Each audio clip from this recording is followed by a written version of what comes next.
वास्तव में प्रयाग प्रयाग और ये हमारा विश्वास करता है बाबा जी कि इस प्रयाग की भूमि से आप अपने घर में कथा सुन रहे हो या मोबाइल पर कथा सुन रहे हो या टीवी पर कथा सुन रहे हो, तो ये विश्वास के साथ कहते हैं कि जितना पुण्य यहाँ बैठकर श्रोताओं को मिल रहा है उतना ही पुण्य आपके घर पर रहकर कथा सुनने वालों को भी मिले। बस एक नियम, हम कहीं पर भी शिव महापुराण में कोई नियम नहीं देते, क्योंकि आप स्वयं नियम में रहते हो, नियम से चलते हो और नियम से कार्य करते हो। और क्या देता है मेरा कुबेर भंडारी, क्या देता है मेरा उघड़दानी, क्या देता है मेरा कुबेरेश्वर महादेव, क्या देता है मेरा शिव ओघड़नाथ, ये वही जानता है। गंगा यमुना सरस्वती का त्रिवेणी का संगम, माँ की गोद में बैठकर ये कथा सुनना, कथा श्रवण करना और माता की गोद में बैठकर एक आनंद की अनुभूति करना, पर साथ में एक नियम इस शिव महापुराण की कथा से हमको लेना, वो भी बस केवल यही का है। नियम ये लेना है कि हम माँ गंगा जी का स्नान करें, माँ यमुना जी का स्नान करें, माँ सरस्वती का स्नान करें, या हम ये शिव महापुराण की गंगा का स्नान करें, पर स्थान को पवित्र बनाने का प्रयास करें।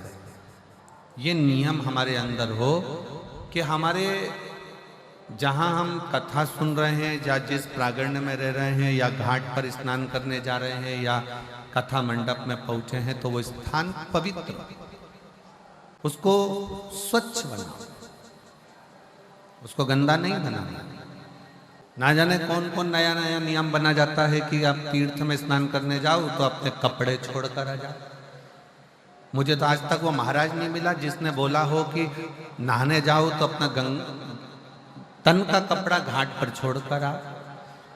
आज तक ऐसा महाराज मिलना चाहिए था जो कह देता कि तन में डली हुई सोने की चेन घाट पर छोड़ के आओ तो बात चल जाता, पर कपड़ा छोड़ना कहाँ से। घाट पर लोग स्नान करने जाते हैं, इतने सारे तन के कपड़े छोड़ जाते हैं, इतने सारे वस्त्र छोड़ जाते हैं। जो नहाने जाता है वो आपके वस्त्र को लांग कर जाता है।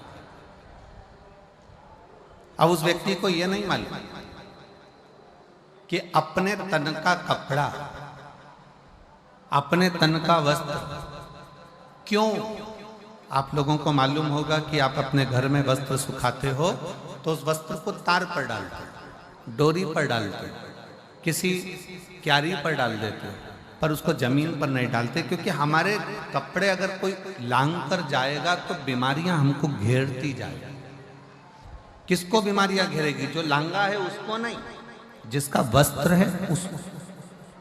अब वो अंदाजा तो लोगों को रहता नहीं है। बस बड़ी पवित्र स्नान करने के लिए माँ छिपरा की गोद में गए, माँ नर्मदा जी की गोद में गए, माँ गंगा जी की गोद में गए, माँ यमुना जी की गोद में गए।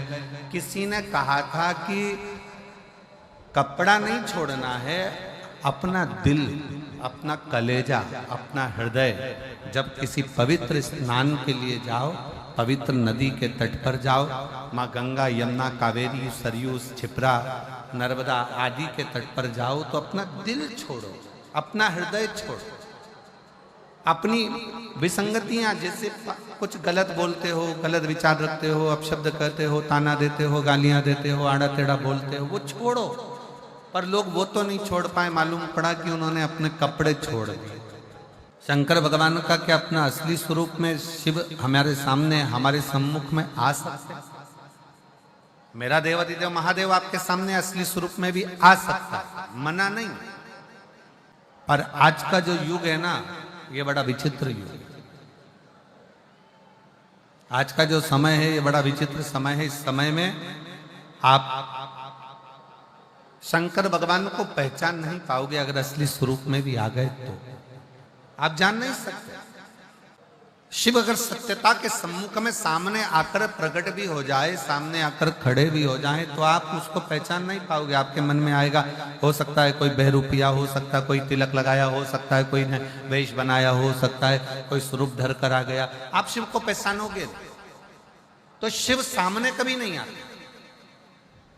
आप सबके स्मरण में होगा, एक बार लंका का राजा रावण भगवान शंकर को ढूंढने के लिए निकला, और लंका का राजा रावण जब भगवान शिव को ढूंढने के लिए निकलता है, ढूंढते ढूंढते लंका का राजा रावण थक जाता है और थककर चूर होकर बैठ गया। मंदोदरी रावण के सम्मुख में आई और रावण के साथ में मिलकर मंदोदरी ने रावण से कहा, स्वामी आपसे शंकर भगवान रोज मिलते हैं, आप शिव जी की अर्चना रोज करते हो, आप शंकर का गुणगान रोज करते हो, आप शिव की पूजन रोज करते हो, तो फिर आप शंकर जी को ढूंढने क्यों निकले हो? मुझे शिव को ढूंढना, मुझे शंकर को ढूंढना। और शंकर भगवान को ढूंढने के लिए लंकाधिपति रावण लगा रहा, पर शिव उसको मिले नहीं। थक गया, चूर कर गिर गया, पड़ गया, नीचे बैठ। भगवान शिव को लगा मेरा भक्त है, मेरा भजन करने वाला है, मेरा स्मरण करने वाला। शंकर भगवान बोले, काम करो नंदी, जाओ जरा, और नंदी तुम जाकर लंकाधिपति रावण को समझाओ कि शिव को ढूंढने के लिए तुम मत करो, तुम एक काम करो कि जहां पर हो वहीं पर एक पार्थिव लिंग का निर्माण करो, और पार्थिव लिंग का निर्माण कर कर उसकी पूजन करो। मुझे ना ढूंढा जाए, पार्थिव लिंग का निर्माण करे, पार्थिव लिंग का पूजन करे, और पार्थिव लिंग का पूजन कर कर वो मुझे वहीं पर प्रकट कर सकता।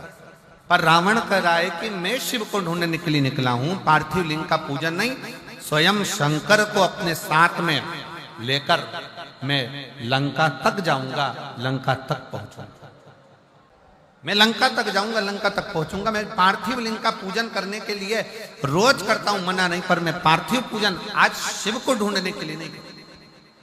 और रावण ढूंढते ढूंढते ढूंढते ढूंढते थक गया, पर शिव नहीं, शंकर नहीं। तब मंदोदरी ने रावण के हाथ का स्पर्श कराकर थोड़ी सी बालू मंदोदरी लेकर जाती है, और मंदोदरी उस बालू से शिवलिंग का निर्माण करती है। केवल रावण के हाथ का स्पर्श कर कर बालू मंदोदरी लेकर जाती है, और मंदोदरी ने पार्थिव शिवलिंग का पूजन करा, पार्थिव लिंग का पूजन करा, पार्थिव पूजन करी। और जैसे ही पार्थिव लिंग की पूजन मंदोदरी ने करी, इतनी देर में रावण के सम्मुख में भगवान देवाधिदेव महादेव तुरंत प्रकट हो जाते, स्वयं सामने आकर खड़े हो। अर्थात शिव महापुराण की कथा एक बड़ा सुंदर प्रसंग वर्णन करती है। लंकाधिपति रावण का ये प्रसंग कहता है कि घर का कोई सदस्य, परिवार का कोई सदस्य जब शंकर जी के पार्थिव लिंग का पूजन करता है या भगवान शंकर को एक लोटा जल चढ़ाता है, उसके घर का यदि एक सदस्य भी शिव के मंदिर तक जा रहा है, उसके घर का एक सदस्य भी अगर शंकर के शिवालय तक जा रहा है, तो ये निश्चित है कि परिवार का एक सदस्य भी अगर शंकर का भजन कर रहा है, तो वो एक सदस्य, इसलिए शास्त्र कहता है, उज्जैन का ऋण मुक्तेश्वर मंदिर का दरवाजे पर लिखा है कि शिव महापुराण सुनने वाला, शंकर का स्मरण करने वाला, शंकर को एक लोटा जल चढ़ाने वाला केवल एक पीढ़ी या 7 पीढ़ी को नहीं, 71 पीढ़ी को पार लगा दे।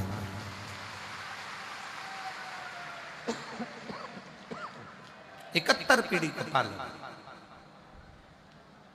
तो आप ये अंदाजे पे ना रहे, परिवार का यदि एक सदस्य भी, परिवार का एक व्यक्ति भी, परिवार का एक सदस्य भी अगर भगवान शंकर के मंदिर जा रहा है, शिवालय तक जा रहा है, देवालय तक जा रहा है। अब आप लोग कथा में आए हो, कहां पर आए हो? जम के बोलो जरा, कहां पर आए हो?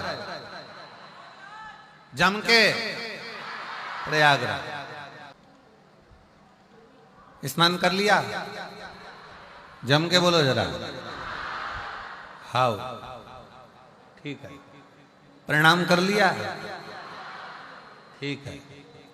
अब तुम ईमानदारी से बोलो, कथा सुन रहे हो, प्रणाम कर रहे हो, स्नान कर रहे हो, बैग लेकर आए हो, तुम कितना भी प्रयास कर लेना, प्रयाग की थोड़ी ना थोड़ी रज, थोड़ी ना थोड़ी धूल, थोड़ी ना थोड़ी रज, थोड़ी ना थोड़ी जल तुम्हारे उस कपड़े में लगकर, तुम्हारे बैग में लगकर, तुम्हारे शरीर में लगकर तुम्हारे घर तक जरूर जाएगा। अब गया,